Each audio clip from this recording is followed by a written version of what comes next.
আজ আমার ননদের বিয়ে, বাড়ি ভর্তি আত্মীয় স্বজন, টেবিলে প্রচুর খাবার রাখা, চারিদিক সুন্দর করে সাজানো, কত আলো, কত আনন্দ, গান বাজনা সব মিলিয়ে এক উৎসব মুখর পরিবেশ। আমার শ্বশুর শাশুড়ির দূর দূরান্তের সকল আত্মীয় স্বজনরা এসেছে, কিন্তু এত বড় অনুষ্ঠানে এত আত্মীয় স্বজনের মধ্যে আমার মা বাবা আর ছোট ভাইকে দাওয়াত করা হয়নি।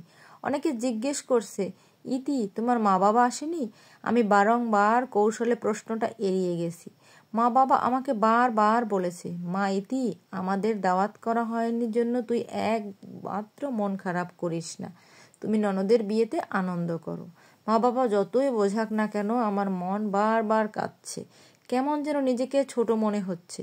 তবে সব থেকে বেশি খারাপ লাগছে আমার হাজবেন্ডের কথা ভেবে। তার কি একবারও মনে হলো না এত বড় অনুষ্ঠানে তার শ্বশুর শাশুড়িকে দাওয়াত দেওয়ার কথা? অনেক কিছু মনে হলো, মনের ভেতরে সব চাপা দিয়ে ননদের বিয়ের কাজ হাসি মুখে সম্পন্ন করলাম। রাত 8টায় ননদকে বিদায় দিয়ে ঘরে আসতেই আমার স্বামী আহনাব বলল, ইতি তৈরি হয়ে নাও, এক জায়গায় যাব। আমি বললাম, কোথায়? বলল, গেলেই দেখতে পাবে। আমি কিছু বলার আগেই শাশুড়িমা এসে আহনাফকে বলল, এত রাতে কোথায় যাবি বাবা? আহনাফ নির্দ্বিধায় বলল, শ্বশুর বাড়ি মা। শাশুড়িমা বললেন, এত রাতে ওই বাড়িতে কি? বাড়িতে এত গেস্ট, কি বলবে সবাই? আহনাফ বলল, কেউ দেখতে পাবে না মা, তুমি চিন্তা করো না। ইতি তাড়াতাড়ি রেডি হয়ে নাও। শাশুড়িমা বললেন, বাবা কি হয়েছে আমাকে বল, কেন রাগ করছিস? কিছু তো খেলিও না। আহনাফ বলল, মা আমি আর ইতি ওইখানে যাব, আশা করি আমাদের দুইজনের জন্য খাবার তারা ব্যবস্থা করে রাখতে পারবে। তাদের অনেক টাকা পয়সা না থাকলেও মনটা বড় আছে। কি হলো ইতি, রেডি হলে না? চলো। আহনাফের কথা শুনে আমার শ্বশুর রুম থেকে ঢুকে বললেন, কি সমস্যা আহনাফ? কোথায় যাচ্ছ এখন? আহনাফের সোজা উত্তর, শ্বশুর বাড়ি বাবা। শ্বশুর মশাই কিছুটা রেগে বললেন, কেন এত রাতে সেখানেই যেতে হবে? খুব দরকার, সকাল হোক তখন যেও। যাও খেয়ে নাও। আহনাফ বলল, বাবা আমি খাবো না। তুমি আমার বাবা, তোমাকে অসম্মান আমি করতে পারবো না, কিন্তু আমার বোনের বিয়ের এত বড় অনুষ্ঠানে এত লোককে বলতে পারলে, কিন্তু তুমি আমার শ্বশুর শাশুড়িকে বলতে পারলে না। যাক, তোমার মেয়ের বিয়ে, তোমার ইচ্ছা কাকে বলবে কাকে বলবে না, তেমনি আমারও ইচ্ছে আমি এখানে কোথায় যাব কি যাব না। প্লিজ বাধা দিও না। তোমাকে রেডি হতে না বলেছি ইতি, এইভাবে চলো। কথাগুলো বলেই আহনাফ আমার হাত ধরে টেনে বাড়ির বাইরে নিয়ে আসলো। আমার বাবার বাড়ি শ্বশুর বাড়ি থেকে খুব একটা দূরে না, গাড়িতে গেলে 5 মিনিট, হেঁটে গেলে 10 মিনিট। তাই দুজনেই হেঁটেই রওনা দিলাম। হাঁটতে হাঁটতে এক পলক চাইলাম আমার প্রাণপ্রিয় স্বামীর দিকে। কেমন যেন অদ্ভুত ভালোবাসা কাজ করছে মানুষটার উপরে। আমি জানি আহনাফ আমাকে বাবার বাড়ি নিয়ে যাবে না, সামনে কফি শপে গিয়ে বলবে, চলো এই হালকা শীতে গরম গরম কফি খাই, মাইন্ড ফ্রেশ লাগবে, সারাদিন তো অনেক কাজ করেছো, এখন একটু রিল্যাক্স করো। কথাগুলো ভাবতে ভাবতেই কফি শপের সামনে চলে আসলাম। আহনাফ কাশতে কাশতে বলল, ইতি চলো কফি খাই। আহনাফকে আর কিছু বলতে না দিয়ে বললাম, বুঝেছি, চলেন। তারপর দুজনেই কফি শপে বসে কফি খেলাম। তারপর বললাম, এবার কি পরিকল্পনা, বাড়ি ফিরে যাব? আহনাফ বলল, না আজকে বাড়ি যাব না, কফি শপেই একটা গেস্ট রুম আছে, দেখি ব্যবস্থা করতে পারি কি না। এই বলে কফি শপের ম্যানেজারের সাথে কথা বলল, তারপর রুমের চাবি নিয়ে ফিরে আসলো। অগত্যা দুইজনে সেখানেই রাত কাটালাম। পরের দিন সকালে বাড়ি ফিরে দেখি আমার ননদকে সেসব আসবাবপত্র দিয়েছিল বিয়েতে আমার শ্বশুর সেসব কিছু ফেরত দিয়ে গেছে ননদের শ্বশুরবাড়ি থেকে। এগুলো নাকি তাদের স্ট্যাটাসের সাথে যায় না। আরও অনেক কথা শুনিয়ে গেছে তার শ্বশুরকে। বাড়িতে ঢুকে শ্বশুর শাশুড়ির দিকে তাকিয়ে দেখি দুজনের মুখ মলিন। আহনাফ শ্বশুর মশাইকে বলল, বাবা কি হয়েছে, আর এই জিনিসপত্র এখানে কেন? শ্বশুর তেলে বেগুনে জ্বলে উঠে বললেন, তোমার না জানলেও চলবে। শাশুড়ি মা কেমন ছলছল চোখে ছেলের দিকে তাকিয়ে শ্বশুরের পেছন পেছন চলে গেলেন।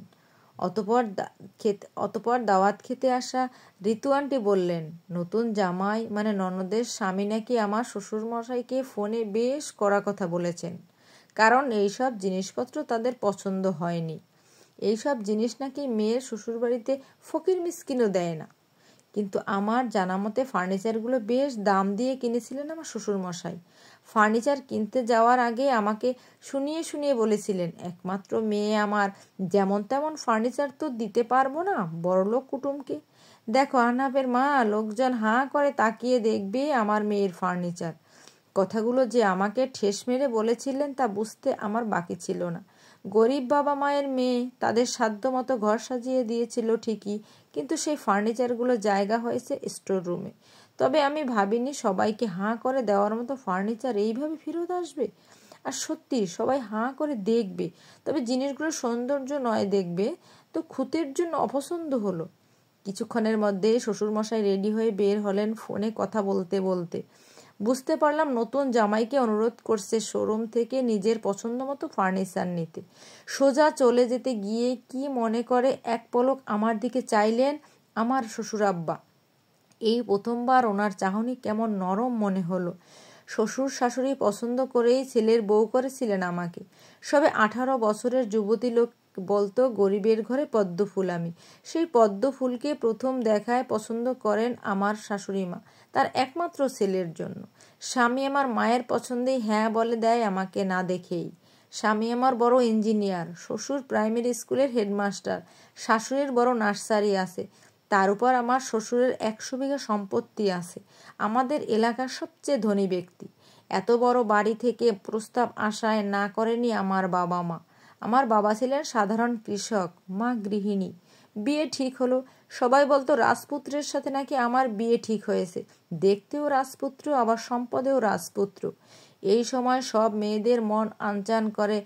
আমার কত হবু স্বামীকে দেখতে ইচ্ছে করত, তার সাথে কথা বলতে ইচ্ছে করত, কিন্তু বিয়ের তারিখ ঘনিয়ে এলেও আমার হবু স্বামীর সাথে দেখা বা কথা বলা হতো না। তাহলেও মনে হবু স্বামীর প্রতি হাজারটা অভিযোগ পুষে রাখলাম। মা বাবা জোর কদমে বিয়ের তোড়জোড় শুরু করলেন।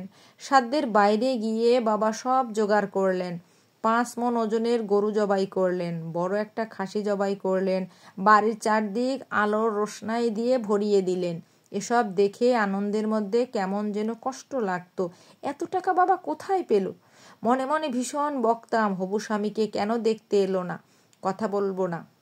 আজকালকার মানুষ না দেখে কথা না বলে বিয়ে করতে পারে। কথা বললে বলতাম এত বড় অনুষ্ঠান না করে যেন। কি হবে এত লোক দেখিয়ে বিয়ে করে? কিন্তু মনের কথা আমার মনেই থাকতো, আর রাতের আধারে অভিমান অভিযোগগুলো চোখের জল হয়ে ঝরে পড়তো।